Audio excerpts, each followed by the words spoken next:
Et nous parlons de la bourse en compagnie de Didier Hameau de boursier.com. Bonsoir Didier. Bonsoir Emmanuel. Ce soir, Wall Street démarre la semaine sur une note plutôt ferme. Oui, c'est pas mal. En hausse de 0,28% sur le Dow Jones, 17 132 points. Le Nasdaq grimpe de 0,17%, 4 839 points.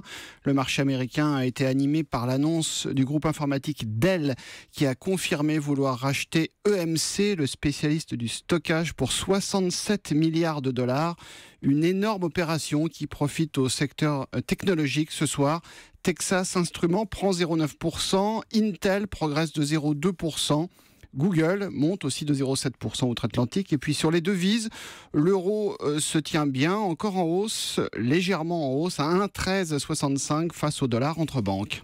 À Paris, la bourse marque une pause après 6 séances de hausse. Oui, 6 séances de hausse consécutives. Effectivement, on a soufflé. Le CAC 40 a redonné 0,27%, 4 689 points dans un marché assez calme.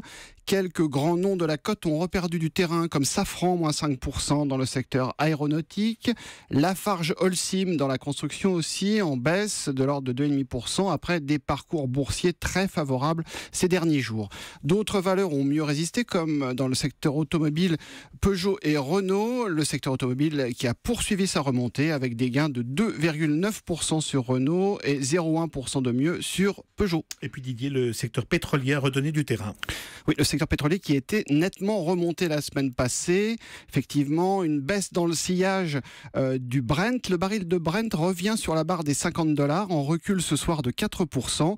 Du coup, Vallourec a rechuté de 6%. Technip, qui venait de reprendre près de 25% depuis la fin du mois de septembre, a reperdu 5,4%. Et puis le groupe Total s'est replié plus modestement de 0,2%. Ailleurs, sur les autres places financières, la bourse de Francfort a pris 0,2%. Mais Madrid a reculé de 0,6%, Londres a reperdu 0,7% et Amsterdam moins 0,4%. On rappelle le CAC 40 ce soir en légère baisse de 0,27% à 4 689 points. Merci, c'était Didier Hameau.